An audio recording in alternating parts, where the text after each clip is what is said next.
하나님께서는 인간에게 하나의 눈이 아니라 두 개의 눈을 주셨습니다. 그냥 우리가 지금 보이는 두 개의 눈뿐이 아니라 다른 눈이 있는 거 여러분 아실 것입니다. 그런데도 거의 모든 사람들 보게 되면 하나님께서 주신 두 개의 눈으로 목전의 현실에만 집착하는 외눈박이로 살아가는 경우가 많이 있습니다. 하나님의 사람들은 하나님께 주신 하나의 눈으로는 목전의 현실을 직시하면서 또 하나의 눈으로는 보이는 것 너머에 보이지 않는 하나님의 섭리를 볼 수 있어야 하는 것입니다.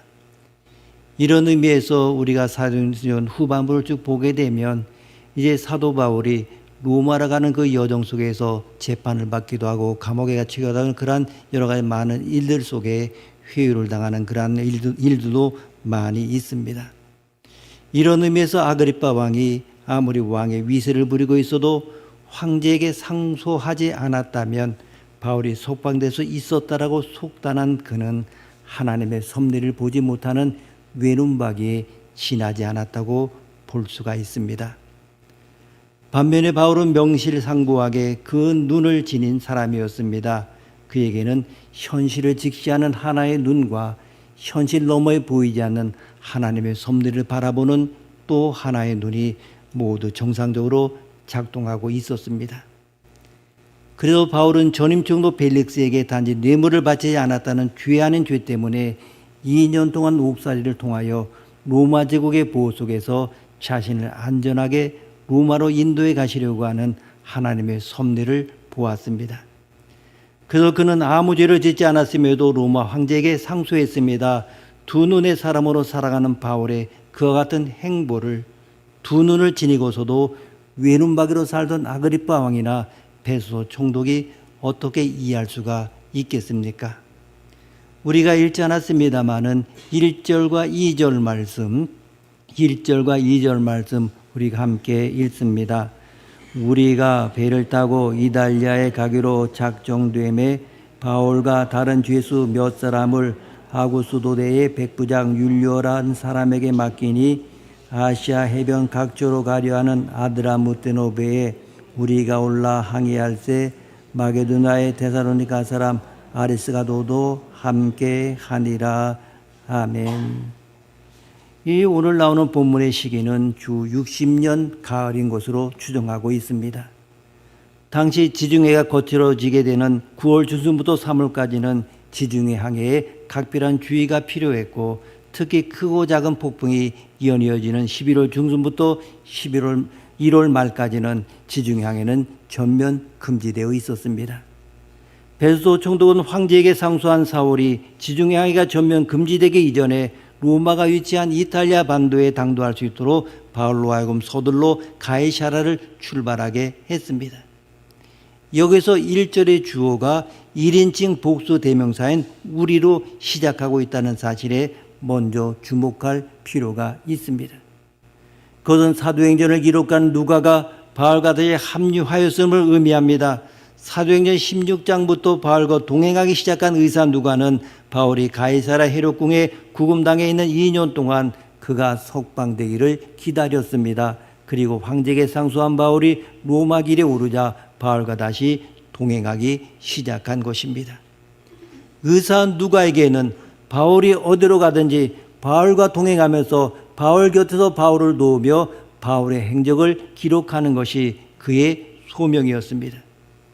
로마 총독 베소는 바울과 다른 죄수 및 몇 사람을 백부장 율리오에게 맡겼습니다. 이 백부장 율리오가 총독으로부터 고난을 위임받은 호송 책임자가 된 것입니다. 그들이 함께 승선한 아드레무테노 배가 망망대해를 헤치면서 나아갑니다. 그 배의 책임자는 선주나 선장 혹은 백부장 율리오가 아니었습니다.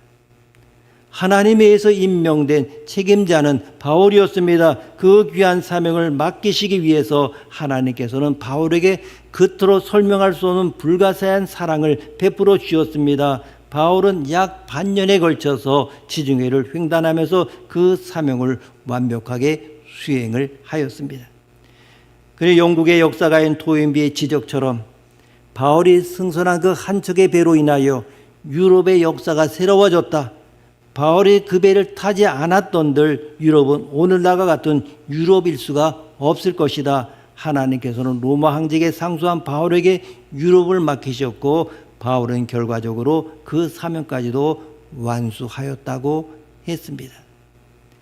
그 아드람 무테노베가 바로 우리의 가정이요, 우리의 일터요, 이 땅의 교회요, 우리 사회요, 이 세계란 사실을 여러분 알고 계십니까? 그 아들의 못된 노베를 우리에게 맡기시기 위하여 하나님은 우리에게 그토록 불가사한 사랑을 베풀어 주셨음을 알고 계십니까? 예수님께서 우리 같은 죄인을 대신하여 십자가의 제물로 죽으셨다가 3일 만에 다시 살아나신 까닭이 무엇입니까? 이 세상에는 아직도 구원의 은총을 입지 못한 사람들이 더 많지 않습니까? 그런데도 하나님께서 우리에게 먼저 구원의 은혜를 베풀어 주신 까닭이 무엇입니까? 우리의 직책이 높기 때문입니까? 우리에게 돈이 많기 때문입니까? 하나님께서 직책도 높고 돈 많은 사람을 좋아하신다고 한다면 힘센 나라의 대통령이나 대재벌들을 상대하지 않겠습니까? 우리가 이 세상에서 가장 도덕적이고도 윤리적인 인간이어서 정말 구원의 은혜를 먼저 입었습니까? 결코 그렇지 않다는 사실을 우리 자신이 더 잘 알고 있지 않습니까?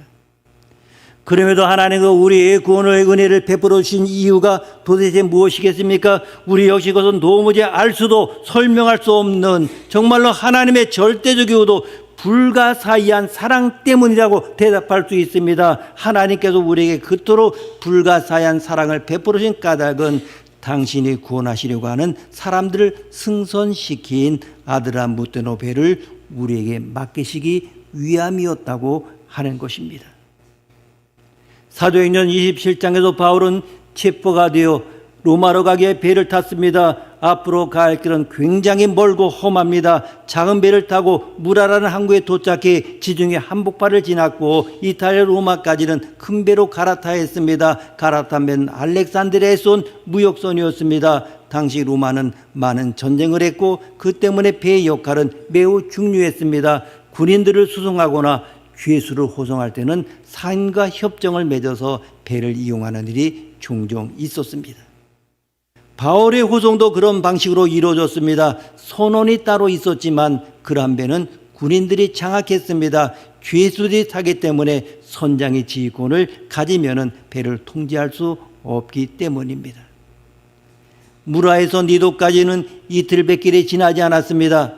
하지만 무라를 출항한 아드람 무테노베는 또다시 거센 풍랑으로 여러 날에 걸려서야 천신만고 끝에 이틀 뱃길인 니도 앞바다에 간신히 도착했습니다. 그러나 거기서부터 서쪽으로 한치도 나아갈 수가 없었습니다. 풍세가 아드람 무테노베의 서진을 아예 허락하지 않았기 때문입니다. 아드람 무테노베는 남쪽 그레데 섬으로 밀려서 그 섬의 동쪽 살모네를 돌아서 남쪽 해안을 바람막이로 삼았습니다.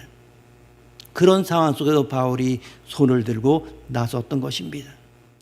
여러분 길이 할 말이 있습니다. 시기적으로 보아서 지금은 항해에 적합한 때가 아닙니다.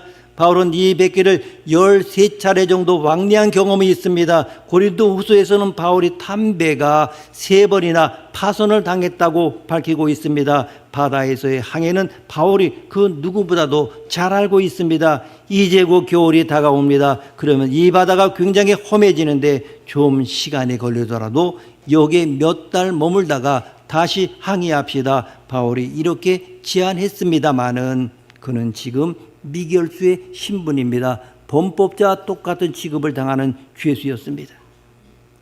그 배 안에 보게 되면 백부장과 호송을 맡은 군인들, 해외 주둔을 끝내고 로마로 돌아가는 군인들, 무역상인들, 여행객들, 그리고 죄수들이 타고 있습니다. 죄수들은 로마에 도착하면 최종 판결을 받고 원형 경기장에 던져져 로마 시민들의 눈앞에서 죽을 운명에 처한 자들입니다. 그런 죄수 중 하나인 바울이 항해를 연기할 것을 주장을 합니다. 당연히 바울의 제안은 묵살당합니다.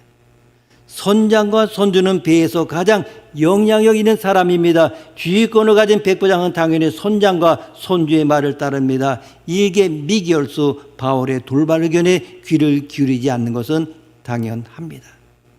그렇지 않습니까? 세상은 좀처럼 대의에 의해서 움직여지지 않습니다. 세상은 대세에 따라 움직입니다. 이 배도 마찬가지입니다. 항구가 많은 사람들을 수용하기에는 불편하니 그리 멀지 않은 중간 기착지 피닉스를 향해서 그냥 가자는 것이 여론이었습니다. 13절 14절 말씀, 13절 14절 말씀 함께 읽습니다. 남풍이 순하게 불매 그들이 뜻을 이룬 줄 알고 닷을 감아 그레데 해변을 끼고 항해하더니 얼마 안 되어 섬 가운데로부터 유라굴로라는 광풍이 크게 일어나니 아멘. 이제 이렇게 출항한 배가 남풍을 받고 순항을 합니다. 바람까지 이 결정이 옳다고 하는 것을 도와주고 있습니다. 여론과 물주의 고난과 백부장의 주도권 아래 출항했는데 마침 순풍까지 불어준 것입니다. 그러나 얼마 안 가서 광풍이 일어납니다. 이 유라굴로라는 이 바람이 이름이 아니라 바람의 방향으로 동풍을 뜻하고 있습니다. 그리고 쿨라는 라틴 말로 북쪽에서 부는 바람이라는 뜻입니다. 다시 말해서 이것은 북동풍입니다. 순풍에 돛단던 미끄러진 배에 북동풍이 불어왔습니다. 이때부터 상황은 급변합니다. 15절에서 20절 말씀 함께 읽습니다. 배가 밀려 바람을 맞춰 갈 수 없어 가는 대로 두고 쫓겨가다가 가오다라는 작은 섬 아래로 지나 간순히 고루를 잡아 끌어올리고 줄을 가지고 선체를 둘러 감고 스르디스에 걸릴까 두려워하여 연장을 내리고 그냥 쫓겨가더니 우리가 풍랑으로 심히 애쓰다가 이튿날 사공들이 짐을 바다에 풀어버리고 사흘째 되는 날에 배의 기구를 그들의 손으로 내버리니라. 여러 날 동안 해도 별도 보이지 아니하고 큰 풍랑에 그대로 있음에 구원의 여망마저 없어졌더라. 아멘. 이에 뜻하지 않은 광풍을 만나자 사람들은 선적했던 모든 상품과 물건들을 스스로 바다에 집어 던집니다. 광풍은 물질에만 손실이 있는 것이 아니라 이제는 사람의 생명을 위협하고 있습니다. 구원의 여망이 없어졌다. 성경은 이렇게 이 상황을 정리하고 있습니다. 그런데 왜 그들은 이런 고난에 빠지게 되었습니까? 먼저 하나님의 사람의 충고를 듣지 않았기 때문입니다. 물론 그 사람의 말을 따르는 것이 어려웠을지 모르겠습니다. 비전문가인 죄수가 무엇을 알겠느냐? 선장과 손주의 말보다 더 좋은 충고가 어디 있겠느냐 하는 것입니다. 선장과 손주의 말, 정말 그 말이 맞지 않습니까? 오랫동안 배 생활을 했기 때문입니다. 작년에 이제 노예에서 성지 수련을 갔는데 터키 그리스 지역을 가게 됐고, 그리고 그냥 그 여행 가게 되면 일반 성지 순례와 일정이 같기 때문에 저는 이제 밤모섬을 꼭 집어넣어야 된다. 이렇게 해서 밤모섬이 추가돼서 가게 되었습니다. 아침에 일찍 일어나 이제 구사다시에서 밤모섬 가는 배를 탑니다. 그런데 선장이 하는 말이 이제 기상 상태가 안 좋기 때문에 이 배가 출항할지 안 할지 모르겠습니다. 만약에 출항하더라도 뱃멀미할 생각하시고, 그리고 아니면 밤모섬에 가지 못하고 되돌아올 수 있습니다라고 이렇게 이야기를 했습니다. 하여튼 출항을 했습니다. 4시간 걸쳐 가게 되는데 날씨가 얼마나 좋은데 바다는 고요하고 해는 쨍쨍 지고, 그래서 밤모섬에 도착을 했는데, 밤모섬에 도착하게 되면 이제 한 2-3시간 정도 그걸 돌면서 사도 요한이 기도했던 동굴과 때로는 수도원과 여러 보면서 묵상하고 이렇게 지내야 되는데, 선장이 하는 말이 기상 예보는 바다 상태가 좋지 않다고 하니까 빨리 한 바퀴 보시고 오십시오. 그리고 빨리 배 타고 다시 돌아가야 됩니다. 이렇게 이야기합니다. 기상도 좋고 모든 게 다 좋은데 선장이 그러니까 이제 가이드도 어떻게 다 해서 빨리 갑시다. 1시간 내에 왔습니다. 다시 돌아가는 그 뱃길이 얼마나 고요하고 잔잔 좋은지 모릅니다. 그러니까 제가 이랬습니다. 선장의 말, 바울의 말보다 선장의 말을 더 믿더라. 딱 도착하니까 그 선장은 곧바로 퇴근합니다. 한 건 끝냈으니까 빨리 집에 가고자 하는 그런 마음이 있었던 것 같습니다. 자, 출발했던 한국에 도착해서 이제 날씨도 너무 좋은데 너무 아깝지 않습니까? 정말 그 밤모섬은 특별히 시간 내지 않고 단체로는 못 갑니다. 그냥 특별한 기획해야 된 그분인데, 그리고 사도 요한이 그곳에서 정말 계시받은 그것을 보면서 묵상하며 정말 사도 요한이 여기서 어떤 주의 음성을 들었을까, 어떻게 생활했을까 봐야 되는데 그렇지 못했습니다. 왜 그들이 바울의 충고를 듣지 않았습니까? 세상 사람들은 하나님의 사람의 충고를 듣지 않습니다. 믿음이 없는 사람들은 믿음의 사람들의 보는 눈이 없습니다. 이 말은 그들이 목사나 선교사이기 때문에 다르다는 말이 아닙니다. 믿음의 사람들은 보는 눈이 있어야 됩니다. 믿음의 사람은 믿음의 사람을 알아봅니다. 그리고 두 번째로 이 말씀 속에서 깨달은 것은 순풍에 속았다는 것입니다. 그레데 섬으로 방향을 돌리는 순간 남풍이 순하게 불자 사람들이 좋아했습니다. 역시 전문가는 다르다 생각했을 것입니다. 여러분, 일시적인 승리가 곧 영원한 승리가 아니라는 사실을 알아야 합니다. 모든 것이 잘 되어 간다고 교만하지 말아야 합니다. 이때 바울은 침묵합니다. 그리고 위기가 최고조로 달했을 때 드디어 바울이 등장합니다. 21절 22절 말씀, 21절 22절 말씀 함께 읽습니다. 바울이 가운데 서서 말하되 여러분이여 내 말을 듣고 그리스도에서 떠나지 아니하여 이 타격과 손상을 면하였더라면 좋을 뻔하였느니라. 내가 너희를 권하노니 이제는 안심하라. 너희 중 아무도 생명에는 아무런 손상이 없겠고 오직 배뿐이리라. 아멘. 바울은 살 소망이 없어진 그 상태가 되어서야 구정한 허리를 펴고 청중들 가운데 서서 이제 안심할 것을 당부합니다. 이 위기의 상황에서 아무도 생명을 잃지 않을 것이라 선언합니다. 우리말 안심하라고 번역된 헬라어 동사 유디메오는 기뻐하다는 의미입니다. 마지막 희망의 끝마저 놓아버리고 죽음의 절망에 삼킴을 당한 사람들에게 바울이 오히려 기뻐하라고 이렇게 선포한 것입니다. 까닭이 무엇입니까? 비록 돌을 날렸을 망정 사람들의 생명에는 아무 손상이 없을 것이기 때문이라고 합니다. 그것은 절망의 낙으로 떨어진 그들을 위로하기 위한 바울의 허풍이거나 립서비스가 아니었습니다. 이때부터 배의 주도권이 바울에게로 넘어갑니다.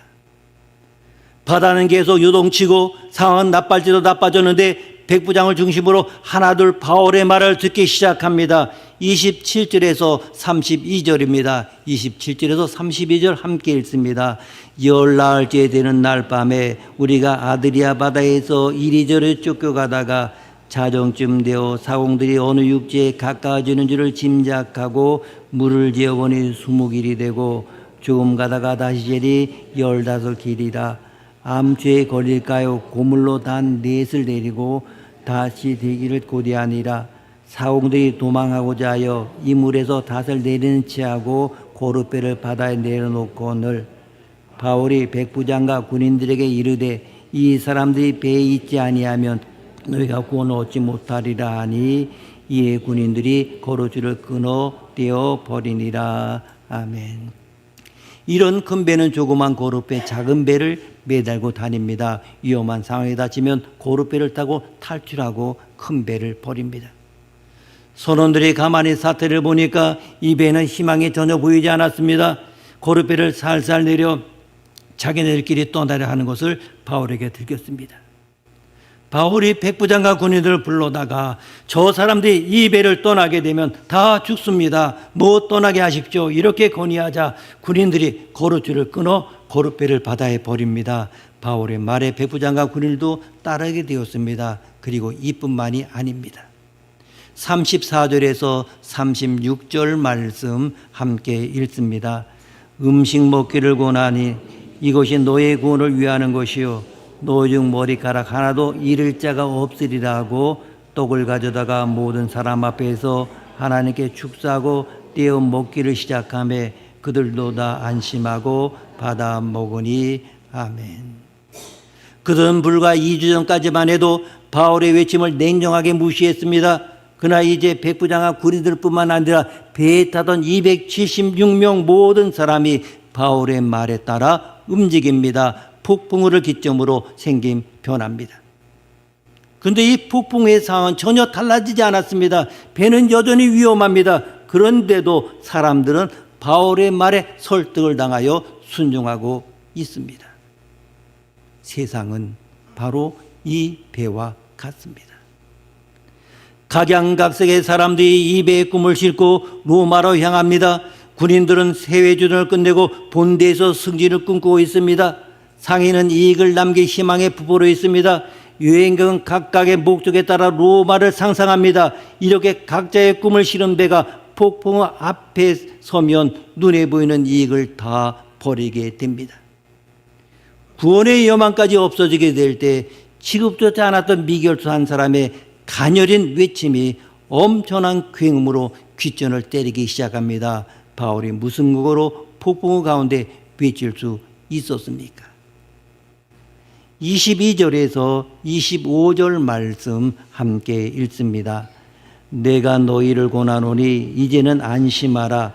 너희 중 아무도 생명에는 아무런 손상이 없겠고 오직 배뿐이리라. 내가 속한 바 곧 내가 섬기는 하나님의 사자가 어젯밤에 내 곁에 서도 말하되 바울아 두려워하지 말라. 내가 가이사 앞에 서야 하겠고 또 하나님께서 너와 함께 항해하는 자를 다 내게 주었다 하였으니 그러므로 여러분이 안심하라.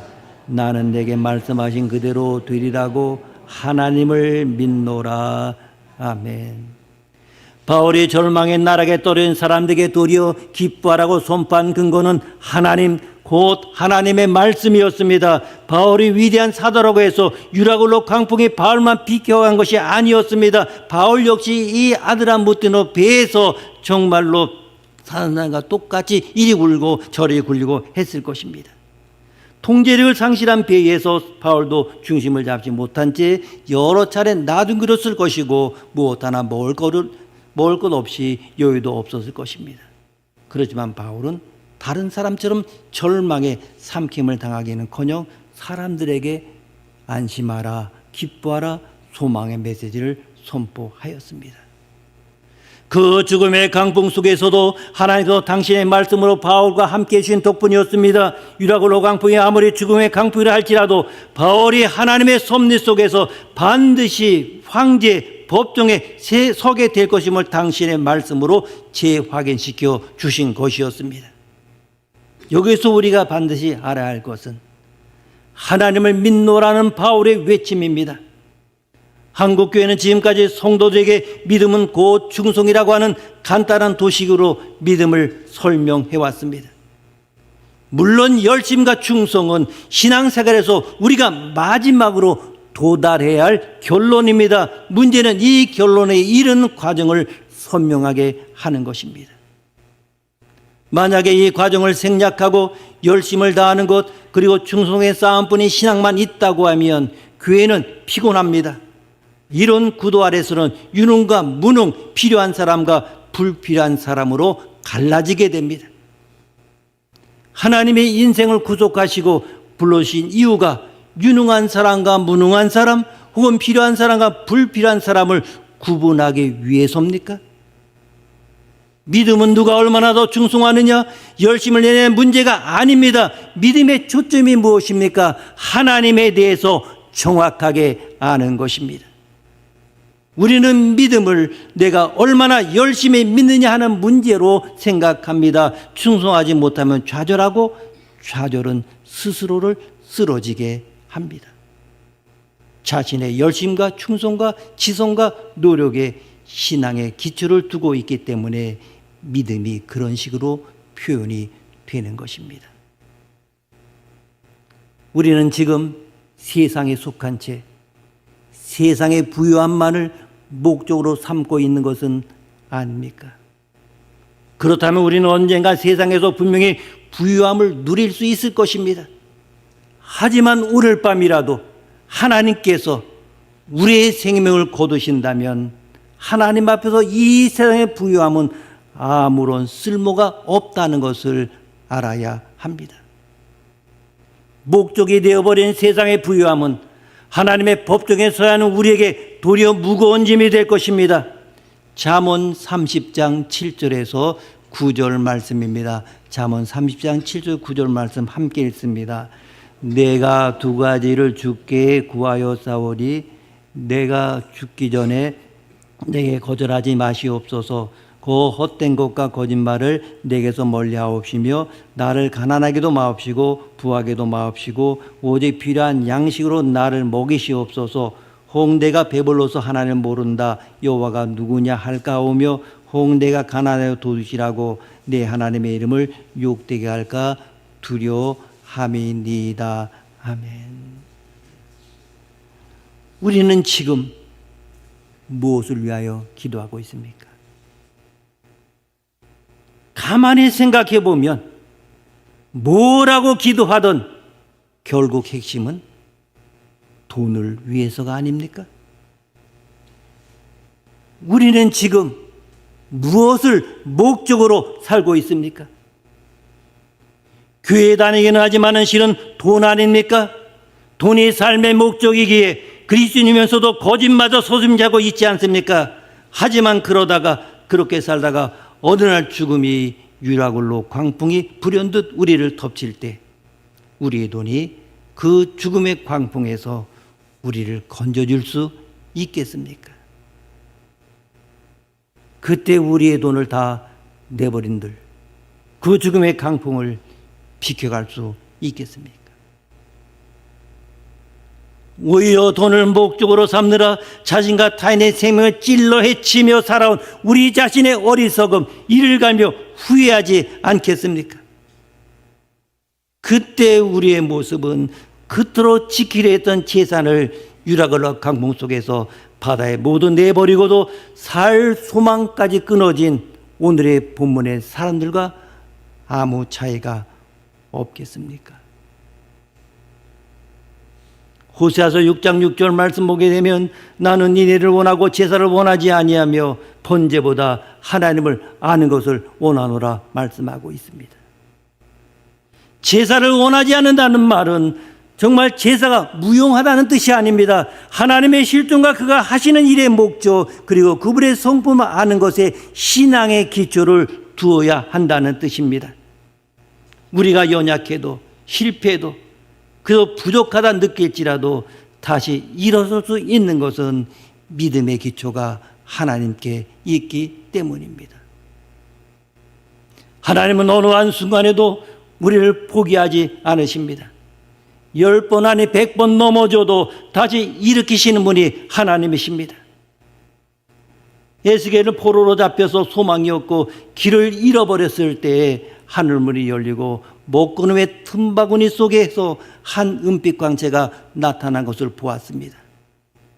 하나님의 보좌가 있고 네 생물이 있고 하나님의 군대들이 360도 회전하면서 움직이는 영광스러운 나라를 에스겔이 봅니다. 이것이 바로 구원입니다. 아직도 무엇을 주장하고 이론을 세우고 반항할 기력이 남아 있습니까? 여러분 빨리 포기하십시오. 끝까지 가지 마시고 대충 이해하시고 주님 앞에 엎드리십시오. 무릎을 꿇으십시오. 겸손하고 온유하게 항복하십시오. 바울이 어떤 역경 속에서도 담대하게 선언할 수 있었던 것은 바울의 강인한 특성 때문이 아니라 그가 하나님이 어떤 분이신지를 알았기 때문입니다. 바울의 믿음의 근본은 철저하게 하나님을 아는 지식에 있었습니다. 하나님은 우리가 얼마나 열심히 했느냐 하는데 관심을 두지 않습니다. 하나님이 보실 때 우리 모두는 다 동일한 존재입니다. 정말로 중요한 것은 하나님의 말씀의 기초에 하나님의 하나님 되심에 얼마나 잘 알고 있는가 하는 것입니다. 우리는 하나님의 심정을 알아가는 일에 목숨을 걸어야 합니다. 기도하시겠습니다. 하나님 아버지, 오늘 유라굴로 광풍을 만난 바울의 일행에 대해서 배웠습니다. 주님, 우리가 인생의 고난에 부딪혔을 때 제일 먼저 하나님 앞에 찾아오게 하시고 무릎 꿇게 하시고 눈물 흘리며 항복하며 가난한 마음으로 만들어 주시사 하나님의 심정을 헤아려 알아가게 하옵소서. 존귀하신 예수님의 이름으로 기도드립니다. 아멘.